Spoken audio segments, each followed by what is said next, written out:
Let's do TikTok filters, pick my makeup. Eyebrows first. Please be a good one.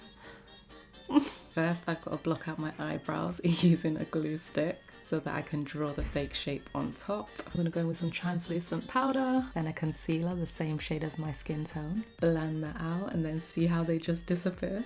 Then go over it again with a light layer of translucent powder. Drawing on the shape of the brows.